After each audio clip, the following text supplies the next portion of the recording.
湖北省咸寧市高橋鎮的深山裏，有幾座看起來破敗的農舍，屋頂的瓦片蟲洞，皮剝落，雜草從門縫裏探出來。如果你是一個路過的陌生人，你會認為這裏是被遺棄的村莊、戰亂的遺跡，或者貧困的標本。但如果你走近，用手指敲一下那面土，你會聽見一種不屬於泥土的聲音，沉悶、金屬性的，帶着某種深邃的回響，仿佛敲擊的不是一面，而是一段歷史的外殼。在其中一座農舍的後面，有一扇門，不是普通的門，它的厚度是50厘米，由特種防核鋼板鑄造而成，重量需要電動絞盤才能驅動。當它緩緩開啟的時候，會發出一種低沉的摩擦金屬的聲音，不像鉸鏈轉動，更像是雜麼巨大的東西在地下深處嘆氣。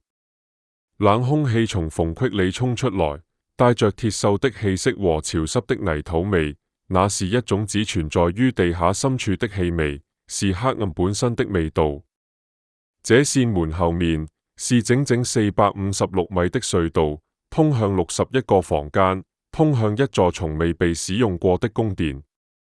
它在1969年動工，在1971年基本完工。整整10萬人次的工程兵和民工，用3年時間把一座山掏空。它的造價是1億3千萬人民幣，在1970年，這是一個讓人頭暈目眩的數字，足夠一個完成的農民吃喝幾個世紀。它被設計成能夠抵禦100萬噸級當量核彈頭的直接命中，擁有獨立的供電、供水、通訊和空調系統。內部溫度常年維持在恒定的20度，無論地表是酷暑還是嚴冬。它有一個絕密代號131。然而，有一件事始終是這段歷史裏最刺眼的事實：它預定的主人從來沒有在這裏睡過一晚，一次都沒有。0晚，就在那扇鋼門的背後，在那456米深處的黑暗裏，歷史留下了一個沒有答案的問題，或者說，留下了一個讓所有答案都顯得不夠用的問題。於是，故事必須從1969年開始講起。那一年的冬天，中國的邊境上出現了一種新的寒冷，不是氣溫上的，而是地緣政治意義上的。珍寶島，一個在地圖上幾乎找不到的小島，突然成為了世界上最危險的地方之一。中蘇兩國軍隊在黑龍江的冰面上交火，炮聲在零下30度的空氣裏傳播，傳到了北京，傳進了中南海，傳進了一個人的耳朵裏。那個人就是毛澤東。他後來說了一句話，這句話後來出現在了無數份文件和動員令裏，要準備打仗，要準備蘇聯扔原子彈。聲音不高，但重量足夠壓垮一座山，而一座山確實因此被壓垮了。但是，當我們站在這段歷史面前，我們真正要問的問題是：這座宮殿究竟是為了保護一個人而建，還是為了囚禁一種恐懼而建？它是一件武器，還是一座墳墓？要理解這個問題，我們必須回到1969年1月31日這一天。檔案室裏有一份文件，紙張已經泛黃，但上面的字跡依然清晰。那是一份來自總參謀部的批復文件，末尾有一個簽名：黃永勝。1969年1月31日，時任解放軍總參謀長黃永勝簽署命令，批准在湖北咸寧建設戰時統帥部。批復文件裏的語言簡潔、軍事化，沒有任何修辭上的裝飾。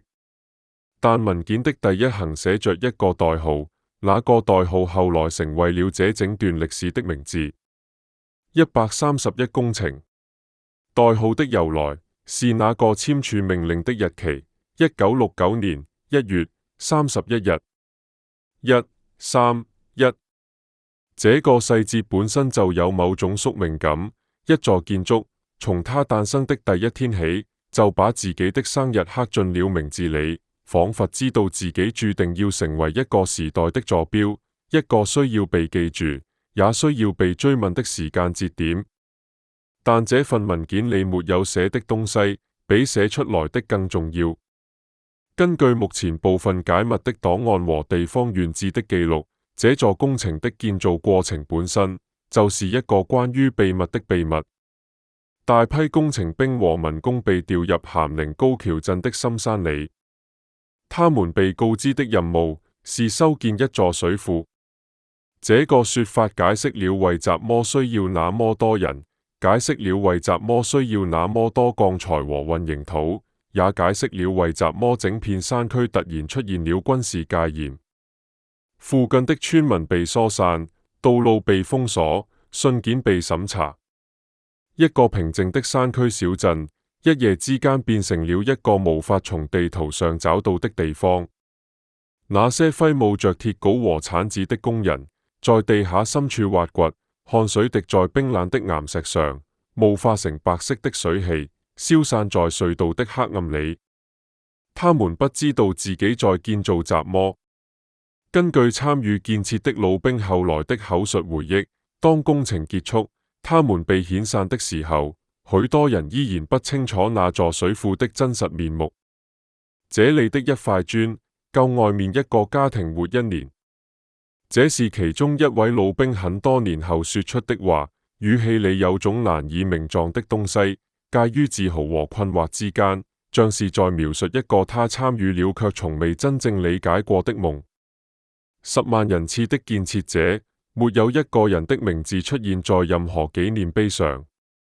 到這裏，我們已經接觸到了這個故事裏第一個令人不安的事實：這座耗資1億3千萬人民幣，動員10萬人次勞動力，用3年時間建成的宮殿，它的建造者是匿名的，它的使用者是缺席的。我們已經談到了這座工程的誕生背景，談到了那扇50厘米厚的鋼門，談到了那些不知道自己在建造什麼的工人。如果你想知道這座宮殿裏面究竟藏着什麼，那些進口瓷磚、特製浴缸和永遠不會響起的紅色保密電話，還有那個簽署了建造命令的將軍最終的命運，請訂閱這個頻道並開啟通知。接下來的內容，算法不會主動推送給你。現在，讓我們談談錢。1億3千萬人民幣。在1970年，中國普通工人的月薪大約是30元到40元人民幣。買一斤豬肉大約需要7角錢。一個農村家庭一年的現金收入可能不超過100元。這個尺度讓那個數字變得具體而令人窒息。1億3千萬意味着什麼？意味着130萬個家庭一整年的生活費同時被埋進了一座山裏。意味着在那個年代，全國範圍內有無數農村依然沒有電，依然在用油燈照明，依然有孩子因為營養不良而無法上學。而在咸寧高橋的那座山肚子裏，有人正在安裝進口的空調設備，鋪設特種通訊線路，在首長臥室裏擺上按照中南海格局仿製的家具。但官方給這筆錢的定義只有4個字：戰備需要。1969年的中國確實有戰備需要。珍寶島衝突之後，中蘇關係降到了冰點。蘇聯在中蘇邊境部署了超過100萬軍隊，其中包括大量的核武器。克里姆林宮內部據稱有人真的討論過對中國進行核打擊的可能性。北京城裏地鐵工程被加速推進，不再是單純的交通設施，而是城市居民的核戰防護體系的一部分。毛澤東發出了那個著名的號召：深挖洞，廣積糧，不稱霸。在這個背景下，為最高統帥建造一個能夠抵禦核打擊的戰時指揮所，在軍事邏輯上並不荒謬。但是在那個幾乎所有人都在勒緊腰帶的年代，這是一種正當的優先級排序，還是一種以國家安全為名的權力自我服務？這裏，歷史給了我們第二個讓人不安的事實，而這個事實來自黃永勝本人的後續命運。黃永勝，1969年時的解放軍總參謀長，林彪的親信，正是他的簽名，讓131工程從一個構想變成了現實。根據後來的官方審判記錄，黃永勝在131工程中扮演的角色，遠不只是一個行政審批者，他是這個工程最核心的政治推動力。1969年到1971年，工程如火如荼地進行，整座山被掏空，數以萬計的鋼材和特種混凝土被運入。在地面上，那些偽裝成破敗農舍的碉堡，悄悄生長出鋼筋混凝土的骨架。在地下，工人們鑿穿了岩層，修出了走廊，鋪好了地板，安裝了燈具，整個地下城市的形狀一天天變得清晰。1971年，工程基本完工。就在完工之後的幾個月，準確說是1971年9月13日，一架飛機在蒙古國溫都爾汗墜毀。飛機上是林彪和他的家人，以及他的政治遺產的最後一口氣。這就是歷史上的913事件。林彪死了，林彪集團崩潰了。作為林彪最重要的政治盟友之一，黃永勝在事件發生後不久即被逮捕。宮殿剛剛落成，簽署建造命令的人已經成了階下囚。民間後來流傳着一句評價，雖然粗糙，卻有一種令人不寒而栗的準確性：房子蓋好了，主人卻成了囚犯。這句話裏，主人指的是誰？是毛澤東還是黃永勝？恐怕連說這句話的人自己也不敢說清楚。那麼，這座宮殿究竟是誰的宮殿？坂本里說，這是一個純粹的軍事指揮所，建設目的是為了應對蘇聯核打擊，保護最高統帥的生命安全和戰時指揮能力。這個坂本里，一切都是正當的，一切都服務於國家安全。坂本別說，這是林彪集團為了政治目的而建造的地下行宮，其奢華程度遠遠超出了軍事指揮所的實際需要，是權力膨脹的物質化表達。按照這個版本，131工程不只是一個防核掩體，而是林彪試圖建立獨立權力中心的實物證據。這兩個版本之間存在一個關鍵的爭議點。毛澤東是否知道這座宮殿裏面的奢華程度？歷史學家根據現有的資料推測，毛澤東對這座宮殿內部裝修的具體情況可能並不完全清楚。有說法稱，當他後來得知內部配置的詳情時，表現出了明顯的不悅。根據這一說法，這也許正是他始終沒有前往入住的原因之一。但這只是推測。目前公開的檔案裏，沒有任何記錄能夠證明或否認這個說法。我們能確認的只有一件事：這座花費了1億3千萬人民幣，動員了10萬人次勞動力建造的宮殿，在它存在的頭10年裏，始終是空的。空氣在裏面循環，溫度計維持在20度。那部紅色的保密電話靜靜地擺在首長辦公室的桌上，沒有人打進來，也沒有人打出去。這座宮殿的建造究竟是一個時代最清醒的戰略決策，還是一個時代最昂貴的權力幻覺？又或者，這兩者本來就是同一件事，只是被不同的人用不同的語言講述成了兩個截然相反的故事？而接下來，故事要把鏡頭再推回去，回到那片山林的寂靜第一次被打破的瞬間。1969年，這片山林的寂靜被打破的方式，不是炮聲，而是一紙命令。然後我們需要回到這一切的起點，那個讓數十萬人的命運發生偏轉的地緣危機。那個讓北京的將軍們徹夜無眠的3月清晨。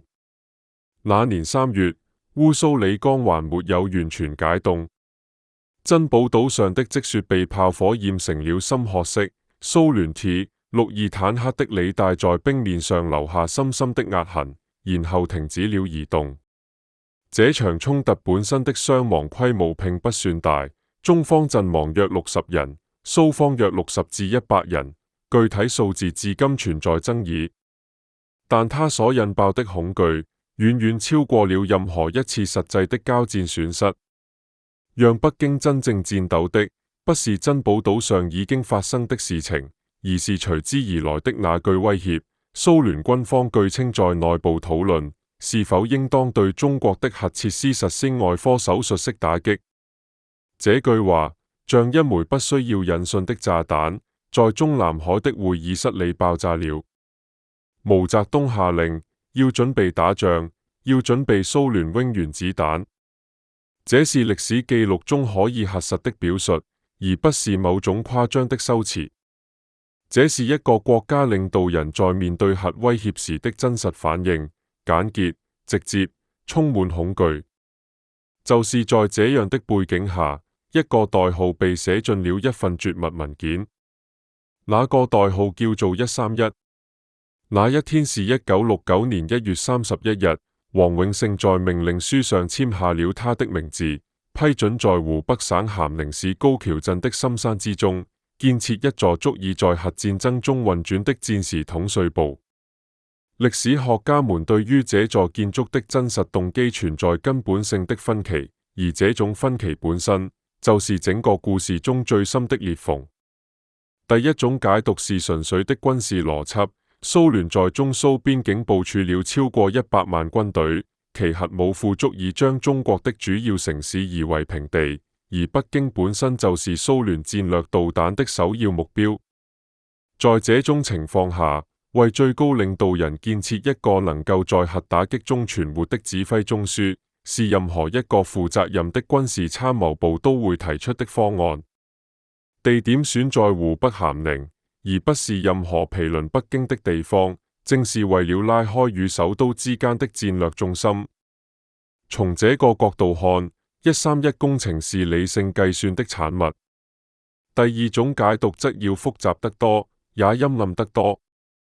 這種解讀認為，131工程的真正推動力來自某種政治意圖，為領袖建造一座與世隔絕的地下宮殿，意味着對進入這座宮殿的渠道擁有絕對的控制權。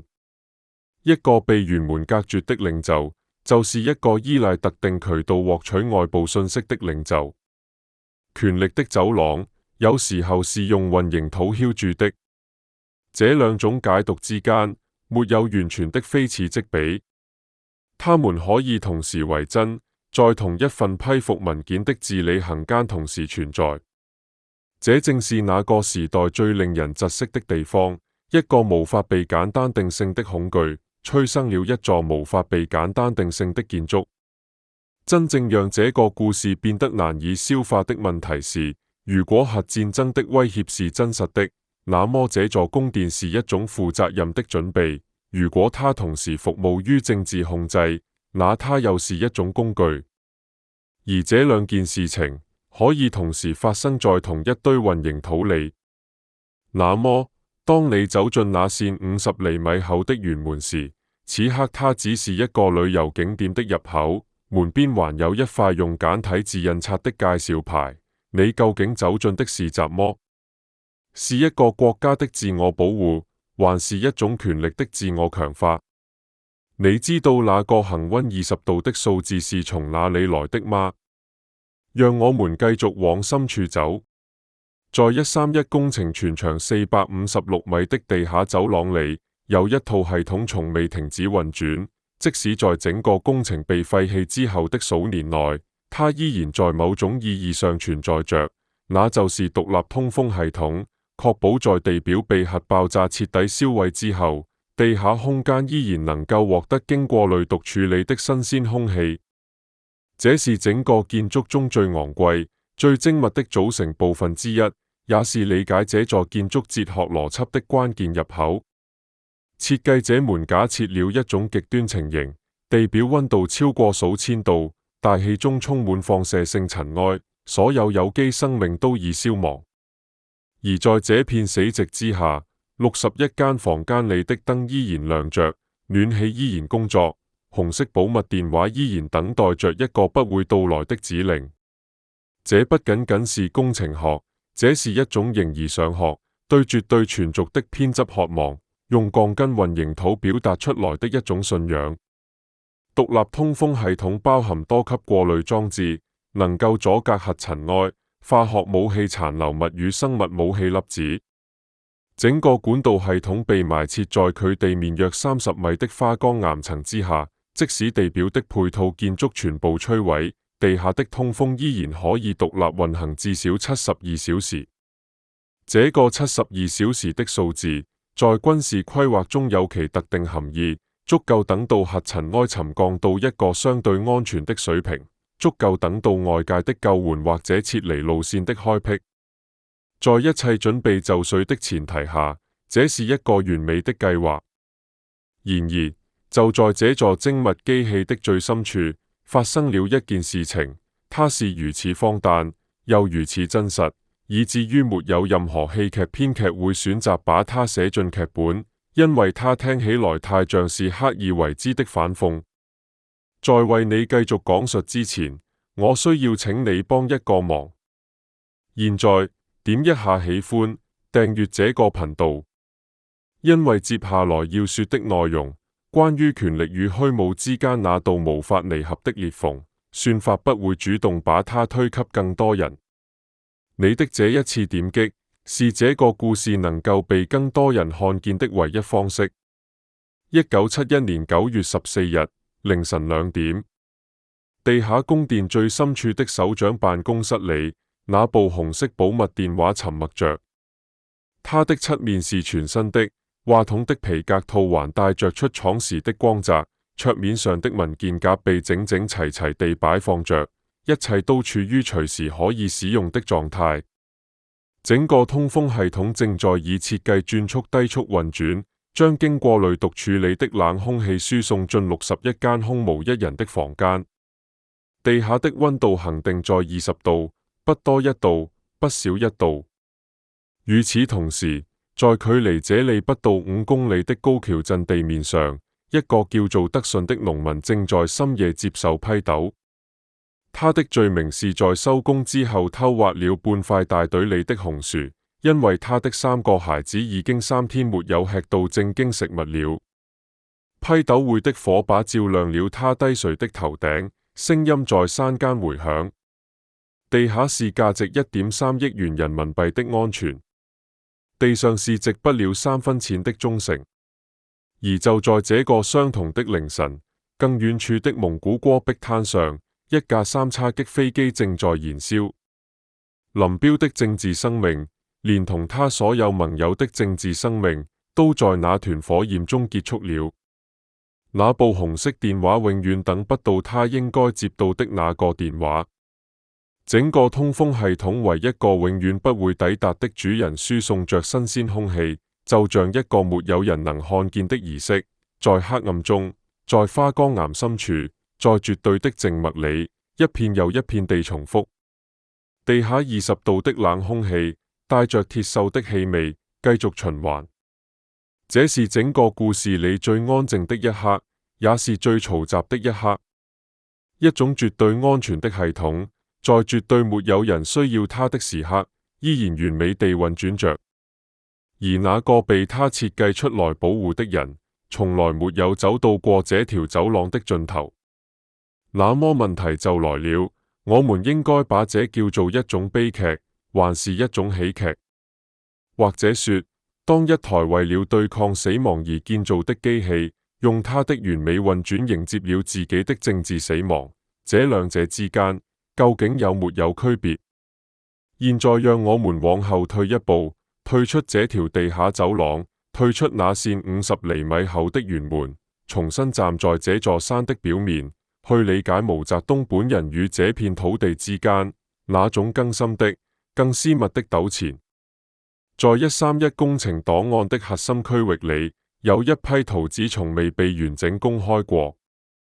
關於防核設計的詳細結構圖，關於通風管道的精確走向，關於那扇圓門的力學參數，這些文件在1971年9月13日之後，被部分銷毀，部分收回，部分轉移到了至今仍未解密的檔案庫中。研究者們能夠獲得的是一些局部圖紙和施工報告的片段，以及後來地方縣志中簡短而模糊的幾段文字。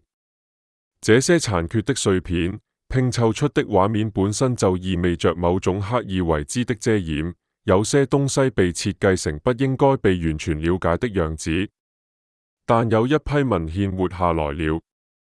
在咸寧市檔案館的一個普通文件夾裡，研究人員發現了3份當年基層施工單位的後勤申請記錄，記錄了1970年至1971年間運入工地的物資清單。這些清單原本是為了對賬用的，看起來微不足道。但當研究人員仔細比對之後，他們發現了一些細節，這些細節與一個特定的歷史爭議直接相關。毛澤東究竟是否清楚這座宮殿的奢華程度？物資清單中包含進口浴缸的運輸記錄，包含特種瓷磚的採購憑證，包含從上海調撥的軟裝材料的詳細清單。這些東西的存在本身並不構成爭議，因為宮殿本身就擺在那裡，任何參觀過的人都能夠看見。真正有意義的是那些憑證上的審批簽章，不是黃永勝，不是某個負責採購的參謀，而是一個在行政系統中處於相對中間層級的工程管理員的名字。這意味着那些奢華的裝修細節可能是在整個報批鏈條中被刻意模糊掉的。根據目前公開檔案顯示，毛澤東在被告知工程基本情況時，了解到的是一座戰時指揮所，而不是一座帶有進口浴缸和歐式裝修的地下行宮。歷史學家推測，這種信息的落差可能正是他從未前往的原因之一。當他後來得知更多細節時，那種與他一貫表述的艱苦樸素之間的矛盾，讓這座宮殿在他眼中變成了一個令人不快的存在。當然，這依然是推測。我們能夠確認的是，從1971年9月13日之後，沒有任何文件顯示毛澤東曾經認真考慮過前往131工程。那扇被精心設計的圓門，它的50厘米厚度被設計用來抵擋核爆衝擊波，但它無法抵擋另一種更難以量化的力量。那是一個人內心深處對某種事物的厭惡，或者恐懼，或者某種我們至今無法完全命名的情緒。有一種說法在民間口述史中反覆出現，在幾位當年參與外圍工程的老工兵的晚年回憶裡都有所提及。這裡最安全的地方，也是最荒涼的地方。這句話後來出現在了旅遊景區的導遊詞裡，以一種完全脫離了原有語境的方式，被印在了介紹牌上。那些設計精密的通風管道，那套能在核戰爭中維持運轉72小時的空氣循環系統，他們最終的任務是為蝙蝠提供棲息地，為偶爾深入的探險者輸送略帶鐵鏽氣息的冷空氣。那些未被完整保存的圖紙所遮蔽的秘密，現在部分變成了旅遊手冊上的獵奇描述，另一部分則永遠封存在了那幾個我們無法訪問的檔案櫃裡。而那3份幸存下來的後勤採購記錄，依然靜靜地躺在咸寧市檔案館的某個文件夾裡，在熒光燈下，在無宣紙的保護之間，等待着一個沒有人知道什麼時候才會到來的閱讀者。那麼最後的問題是，如果那些消失的圖紙有一天重新出現，如果我們能夠完整地看見這座宮殿被設計出來的全部邏輯，我們究竟會因此更清晰地理解那個時代，還是會發現某些真相在被遮蔽的狀態下，反而比完整呈現時更接近它的本質？這裡需要停一下，把鏡頭轉向那些永遠不會出現在公分榜上的名字。地下隧道裏的空氣有一種特殊的味道，不是泥土的腥氣，不是混凝土的味，而是兩者混合之後發酵出的某種更深沉的東西。潮濕、鐵腥，帶着人體長期密閉勞作後留下的汗液結晶。那種氣味滲進岩壁的毛孔，滲進工程兵棉布軍裝的纖維，甚至滲進他們呼出的每一口白霧。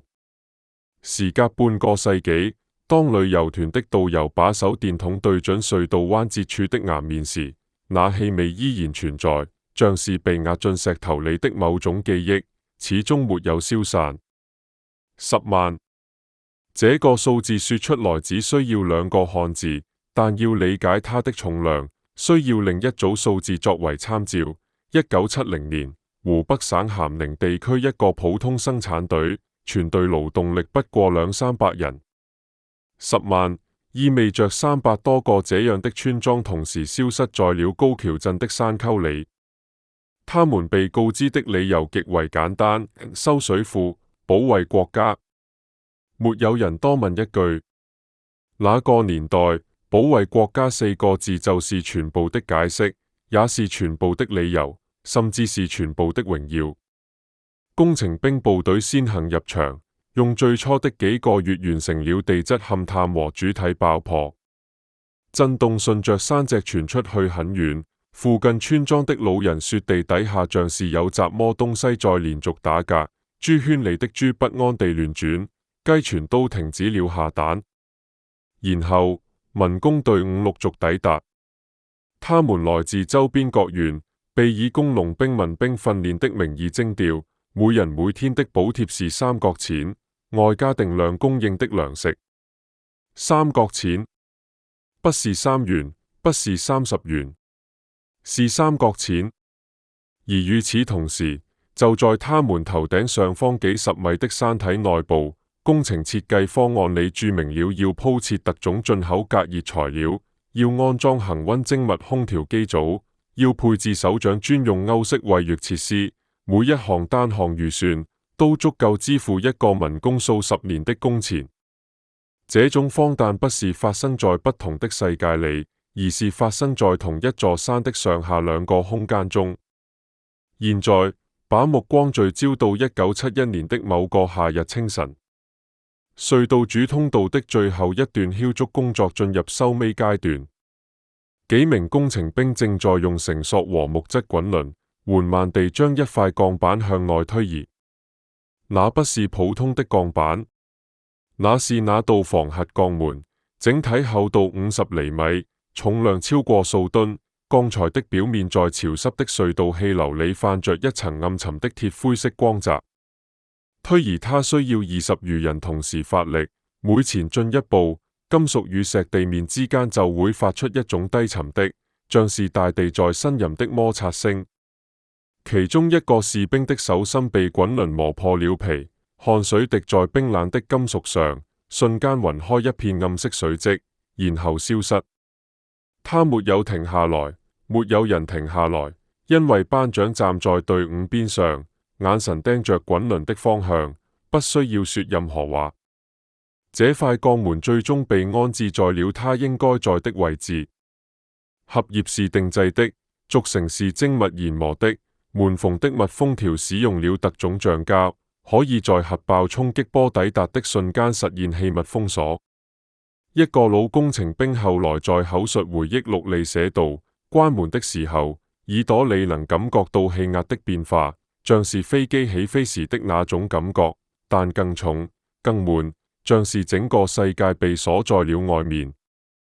他們不知道自己在建造雜麼，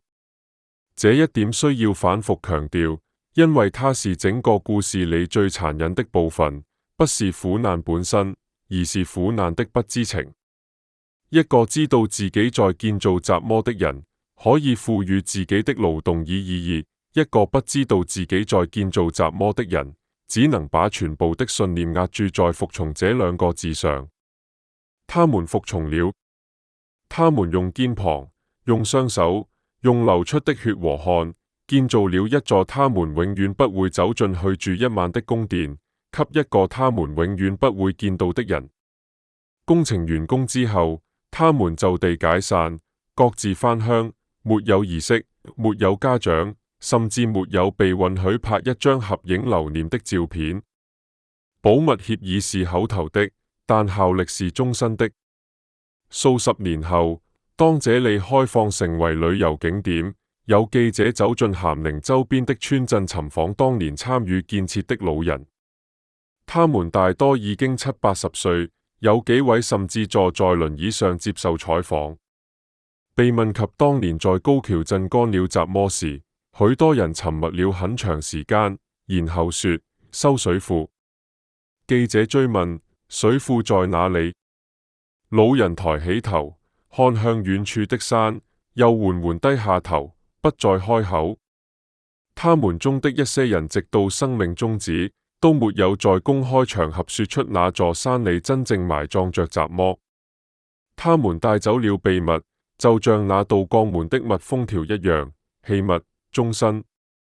他們的名字沒有出現在任何紀念碑上。這不是疏忽，這是設計。一座存在於官方檔案裏的建築，卻不能有一份存在於社會記憶裏的施工名錄，這本身就是131工程作為國家機密運作邏輯的一部分。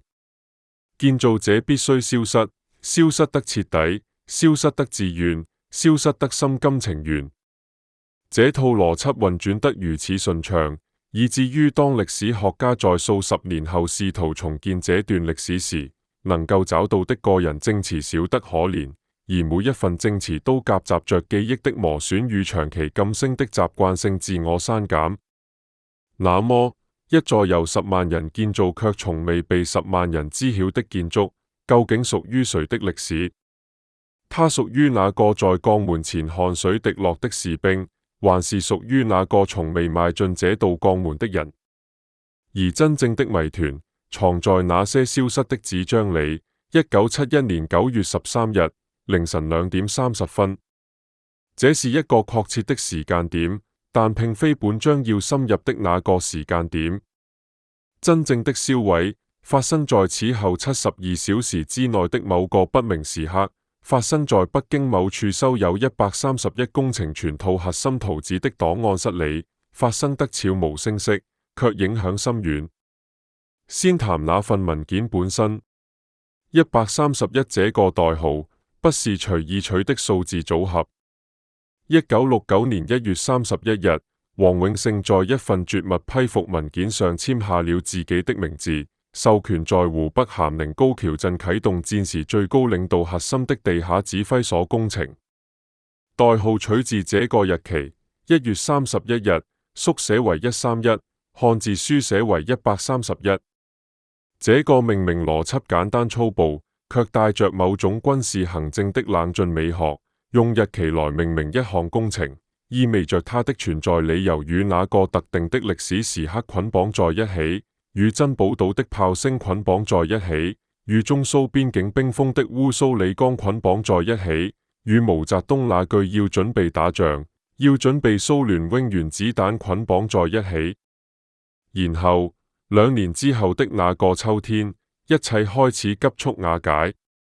根據目前已部分解密的材料，以及黃永勝在後續政治審判中涉及的相關陳述，913事件爆發後，與131工程相關的核心技術檔案經歷了一次有組織的清理。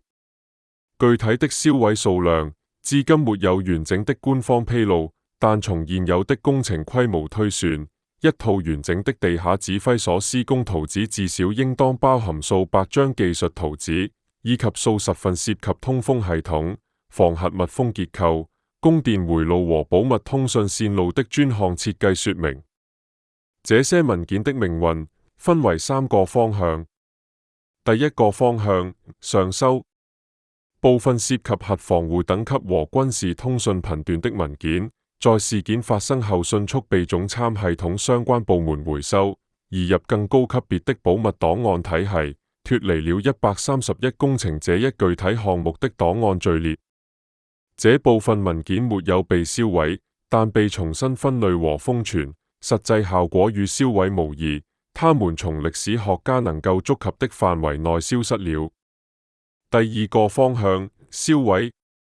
核心通風與防核密封設計的詳細圖紙，據多名後來參與該工程後期維護的工程技術人員的口述，在1971年底至1972年初之間，相當大的一部分已經不復存在。銷毀的方式是焚燒。地點據推測在北京。下令者，歷史學家推測與黃永勝倒台後對其分管業務進行全面清查的軍委接管小組有關，但確切的指令鏈至今沒有完整還原。第三個方向，意外流傳，這才是最關鍵的部分。在湖北省咸寧地方檔案系統中，至今保留着一份當年縣志編修過程中形成的工作記錄，涉及1969年至1971年間高橋鎮及周邊地區的人口異動、物資調配和土地佔用情況。這份文件從未被納入131工程的核心檔案序列，因此從未被納入那次系統性清查的範圍。它只是一份地方行政檔案，記錄的只是人員流動和糧食調配數字，但它的存在意外地成為了這段歷史最重要的旁證之一。它證明了一件核心事實，在那段時間裏，高橋鎮一帶有數量極其異常的軍用物資調入記錄，以及同樣異常的本地人員強制遷出記錄。沒有任何一份公開的水庫建設計劃能夠解釋這種規模的人員和物資集中。換句話說，銷毀者銷毀了設計圖紙，卻忘記了銷毀糧食賬本。歷史往往就是這樣運作的，被精心銷毀的東西留下了被銷毀的輪廓，而意外流傳的邊角料卻像 X 光片一樣，把那個輪廓照了個清清楚楚。真正能夠被131工程完整檔案所證明的，是這座建築的完整技術細節，所有的防核指標，所有的通訊系統參數，所有為最高領袖專屬使用而設計的特殊配置。這些東西現在無法核實，但流傳下來的那份糧食賬本，那份人口流動記錄，那份縣志工作文件，卻證明了一件更簡單也更有力量的事：這裏曾經發生過雜麼？它發生過。無論圖紙是否存在，無論鋼鐵是否尚在，無論那道門是否已經鏽跡斑斑，它發生過。10萬個人曾經在這座山裏揮灑汗水3年，為了一個他們永遠不會見到的人，建造了一個那個人永遠不會踏進來的地方。這個事實是焚燒銷毀不了的。那些消失的圖紙究竟帶走了真相，還是那份偶然流傳的糧食賬本本身就已經是全部的真相？然而權力的諷刺往往藏在最細小的物件裏。歷史是一面鏡子，而這面鏡子最擅長做的事，是在最不恰當的時刻，把最殘忍的對比呈現在所有人面前。1970年，這個數字需要先被還原成一種感官現實。全國城市居民的月均工資大約在30元至40元之間，農村勞動力的年均收入折算成現金往往不足20元。肥皂是憑票供應的，布料是按人頭配給的，豬肉在逢年過節才會出現在大多數家庭的餐桌上。這不是文學描述，這是當時國家統計局流傳的基礎數據所呈現的現實。一個物質極度匱乏的年代，一個人們習慣了用艱苦樸素來解釋一切貧困的年代。就在這個年代，就在距離高橋鎮最近的那個村莊裏，農民們正在為半塊紅薯的歸屬問題接受批鬥，而在他們腳下幾十米處，工程進度表上清清楚楚地注明：首長臥室浴室配置，歐式瓷釉浴缸1套，進口。配套衛浴5金件1批，進口；地面鋪裝特種防水瓷磚，進口。進口這兩個字，在那個年代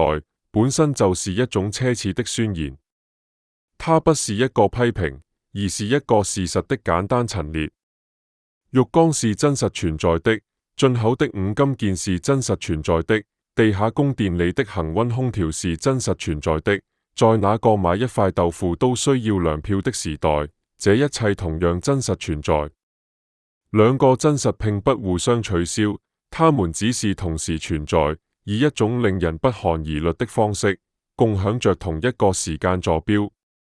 這裏的一塊磚，夠外面一個家庭活一年。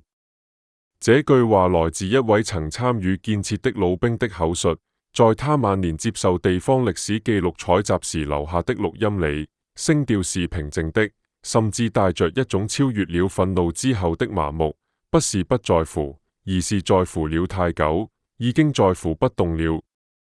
一塊磚，一個家庭，一年。這種計量方式本身就是一種控訴，但他說出來的語氣像是在陳述天氣預報。現在請把視線從浴缸和磚塊上移開，移向這裏的另一個細節。在地下宮殿的首長辦公室裏，擺放着一部紅色保密電話。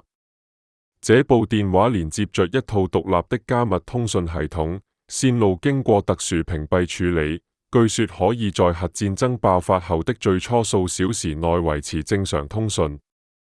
它是這座建築功能性定義的核心，一個可以在世界末日之後，依然有人拿起聽筒向核戰爭的廢墟發出命令的地方。這部電話從未被撥出過一個號碼。1971年9月14日凌晨，電話線的另一端是已經證實墜毀在蒙古溫都爾汗的一架飛機殘骸，是一個已經沒有人接聽的政治世界，是一段已經開始以難以預料的方式重組的歷史。那部紅色電話靜靜地擺在桌上，油漆的顏色鮮豔，通訊系統正常運轉，加密模塊完好無損，只是再也沒有任何一個計劃中的使用者會走進這個房間。它是這座宮殿全部命運的縮影。功能完好，使命已終。這裏有一種歷史學家描述這類建築時反復出現的詞——過剩，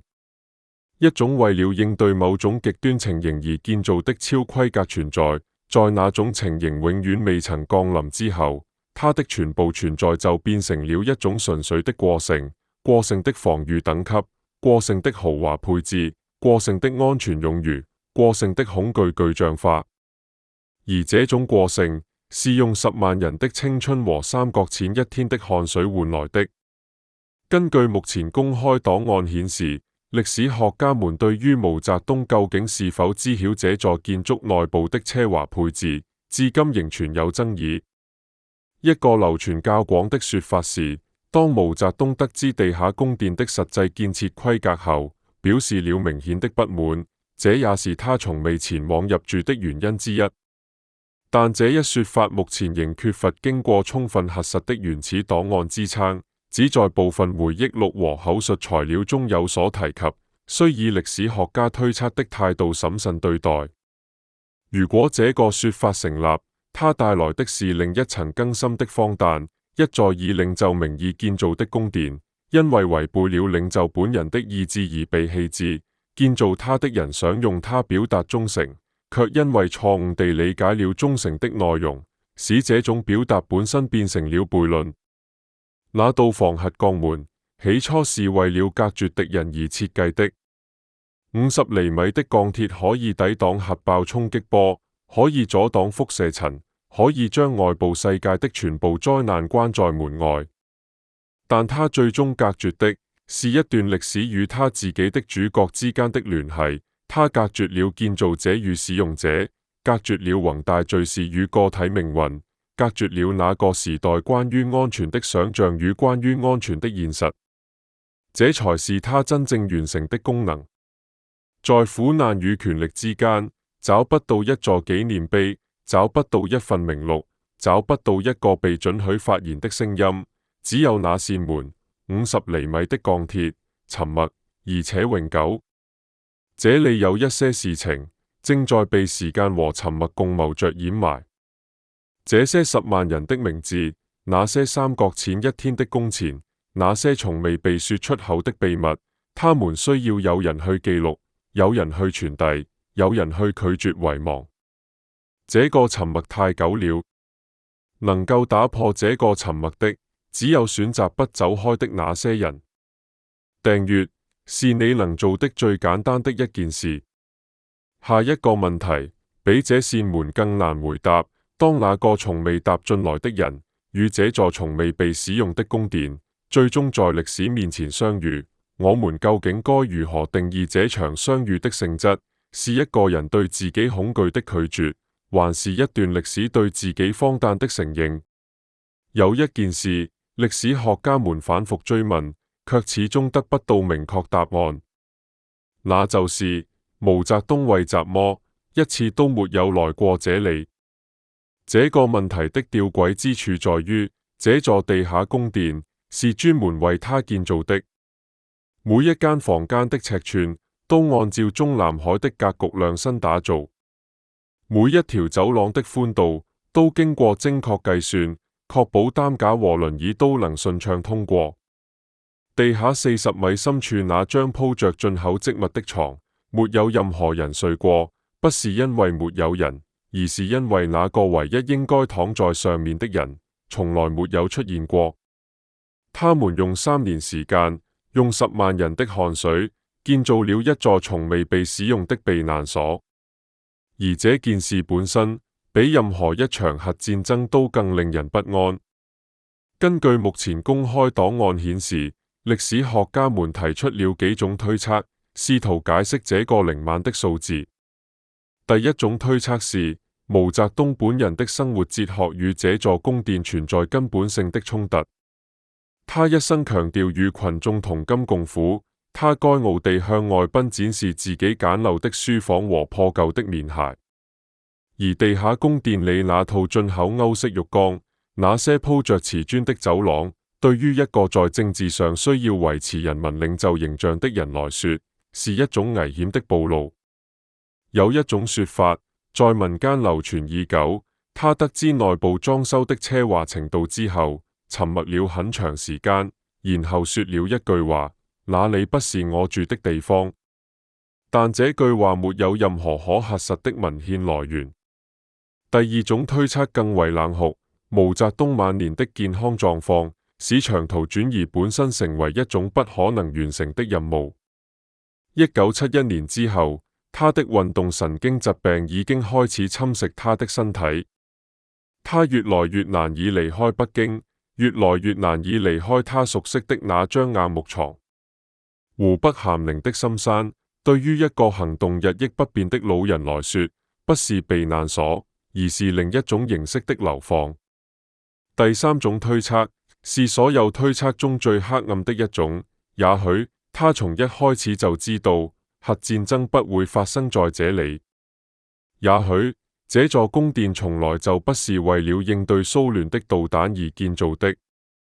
也許那些簽字、那些命令、那些圖紙，服務於一種比核戰爭更加複雜的政治邏輯，一種關於權力分配、關於忠誠表態、關於某些人如何通過建造東西來鞏固自己地位的邏輯。如果是這樣，那麼毛澤東沒有來，正是因為他看穿了這一切。但這不過是另一種無法證實的推測。歷史給出的答案只有一個，他從未來過。原因至今眾說紛紜。那麼問題就在這裡了，他是真的不需要這座宮殿，所以沒有來，還是他其實一直需要他，卻因為某種我們永遠無法知曉的原因，始終無法邁進那扇鋼門。而現在那扇鋼門前站滿了拿着手機自拍的遊客。就在幾年前，如果你驅車前往湖北省咸寧市高橋鎮的某個山坳，你需要經過蜿蜒的盤山公路，經過幾個看起來與周圍環境格格不入的廢棄江流，然後在一片竹林的掩影中，看到一個寫着情緒洞景區的牌子，以及一個售票亭。票價50元。這是今天進入131工程所需的全部代價。曾經，只有極少數掌握着最高級別安全許可證的人才能踏入這片區域。建造它的10萬工人被告知他們在修水庫、在建設國防工事、在執行一項光榮的任務，但任務的真正名稱，他們從來不被允許知道。守護他的士兵在荒山里一守就是10年，與外界的聯繫被嚴格限制，甚至無法告訴家人自己在哪裏。這片山林在將近半個世紀的時間裏，從官方地圖上消失了。而現在，你只需要50元。售票亭旁邊有一個小攤，賣礦泉水和紀念品。紀念品裏有一種印着131工程字樣的鑰匙扣，售價10元。導遊是一個口齒清晰的年輕女性，她用普通話流利地背誦着關於房核等級和建築面積的數據，語調與介紹任何一個歷史景點沒有任何區別。遊客們跟着她走進那條456米長的隧道，用手機閃光燈照亮黑暗的角落，在首長臥室門口駐足，在作戰指揮室裏拍照，然後來到那扇鋼門前面。鋼門上的油漆已經大面積脫落，露出了下面鏽跡斑斑的金屬表面。那些鐵鏽呈深褐色，像是陳年的血跡，沿着金屬的紋理蔓延。遊客們爭相在鋼門前留影，有人把手放在鋼門上，感受那種冰冷的厚重感，然後滿意地點點頭，說：真厚呀。導遊站在旁邊微笑，補充道：這扇門重達數噸，關閉之後，任何核爆衝擊波都無法穿透。然後他繼續往前走，遊客們跟着他往前走。鋼門在身後慢慢消失在黑暗中。這裏現在最多的居民是蝙蝠。每當有遊客走過，他們會從隧道頂部受到驚擾，發出細微的聲音，在光柱之間掠過，然後重新消失在黑暗的深處。他們是唯一真正在這裏生活過的生命。他們不需要知道這裏曾經是雜麼。不需要理解那些房間曾經被賦予的意義，也不需要感受那些刻意維持的恆溫20度曾經代表着怎麼樣的技術奇蹟。他們只是住在這裏。曾經的最高機密，現在是蝙蝠的家。有一種諷刺，只有時間才能製造出來。那些試圖將某件事永久封鎖的人，最終給了他一種最徹底的曝光方式。這裏曾經的守衛者，那些在山裏一守10年的年輕士兵，他們的青春被禁錮在這片山林裏，消失得無聲無息。他們的名字沒有出現在任何一塊紀念碑上，他們的故事沒有被任何一本官方歷史文件完整記錄。他們守護的秘密，最終以50元一張的門票價格向所有人開放。你怎麼看待這件事？這是歷史對於荒誕的一種自我修正，還是一種更深層的遺忘？故事走到這裏，我們進入最後的部分。1969年的冬天，珍寶島的炮聲剛剛停止，整個國家處於一種奇異的戰爭準備狀態。那一年，民間流傳着各種關於蘇聯核武器的說法。城市裏開始大規模挖掘防空洞，工廠被下令遷往內陸，孩子們在學校裏練習漂白前進。深挖洞，廣積糧，不稱霸的口號被插在了全國幾乎所有的壁上。而那一年，在湖北省咸寧市的深山裏，一項代號為131的工程悄悄動工。目的是建造一座可以抵禦8萬噸級當量核彈頭直接命中的地下城市，準備在最壞的情況下，成為這個國家最後的神經中樞。工程竣工於1971年，沒有一場核戰爭發生，沒有一枚蘇聯導彈落在中國的土地上。那個被精確計算過的、被厚達50厘米的防核鋼門封鎖起來的安全，從來沒有被需要過。而那些建造了這個安全的人，那些用肩膀扛着滾輪，將數噸重的鋼門運進隧道深處的工人，那些在山裏度過了人生中最寶貴歲月的士兵，那些沒有名字、沒有紀念碑、沒有歷史記錄的人，他們建造了一個從未被使用的永恆。這本身就是一種奇異的命運。你花了3年時間，用10萬人的生命刻度，建造了一座宮殿，為的是應對一種你無比確信即將降臨的災難。而災難沒有來，建築卻永遠留了下來，成為那種確信本身的紀念碑。那扇鋼門從一開始就不是為了阻擋核彈而存在的，不是真正意義上的。核彈是一種理由，是一種可以被寫在命令文件裏的理由，是一種可以被呈報給最高領導人，獲得1億3千萬人民幣預算批复的理由。但如果你站在那扇門前，用手摸着那50厘米厚的冰冷金屬，感受着它的重量，你會開始意識到，沒有任何一種對外部威脅的防禦需要厚達50厘米。物理上的需求和實際厚度之間的差距，是恐懼本身的厚度，是一個時代的焦慮被澆築成了鋼鐵，是一種無法名狀的不安全感，尋找了一種可以用數字來量化的表達方式。50厘米，數噸重，可以抵禦100萬噸級當量。而在所有這些數字的背後，那個從未走進這扇門的人，依然孤獨地待在北京，待在他那間堆滿了書籍的臥室裏，帶着他的運動神經疾病和他的歷史疑懼，凝視着那張從未帶給他任何安慰的地圖。現在，讓我們最後一次走近那扇門。他在黑暗中矗立着，導遊的手電筒掃過，那些鐵鏽在光線中短暫地燃燒了一下，然後重新沉入陰影。遊客們的手機相機發出幾聲輕響，然後他們轉身離開，繼續往下一個參觀點走去。鋼門沒有移動，他從1971年起就在這裏，見過那些抬着他進來的工人的汗水，見過空蕩蕩的走廊在漫長歲月中慢慢落灰，見過1981年第一批接管這裏的地方官員站在他面前時那種難以名狀的表情，見過之後的每一批遊客，他們有的認真，有的隨意，有的感慨，有的只是想要一張照片。他見過所有人，但他從來沒有見過那個本應走進來的人。131工程至今仍然矗立在湖北咸寧的深山裏，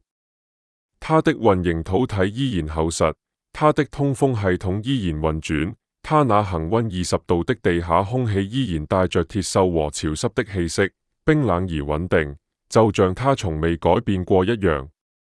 蝙蝠在走廊裏飛翔，導遊的聲音在石壁之間回響，遊客們的手機屏幕在黑暗中發光。這不是一座廢墟，廢墟意味着某種東西曾經存在，然後倒塌了，而這裏怎麼都沒有倒塌。鋼筋混凝土依然完好，電路依然可以接通，那扇數噸重的防核鋼門依然可以關閉，將所有聲音、所有光線、所有外部世界完全隔絕。它只是變了一種功能。曾經，它是為了保護一個人而存在的，那個人從來沒有來過。現在，它是為了讓所有人都能進來，每人50元。拍照留念，然後離開，帶着一種對那個年代模糊的感慨，消散在停車場的陽光裏。這座山依然在，但那種讓他被掏空的恐懼早已煙消雲散。這不是勝利，這是一面鏡子。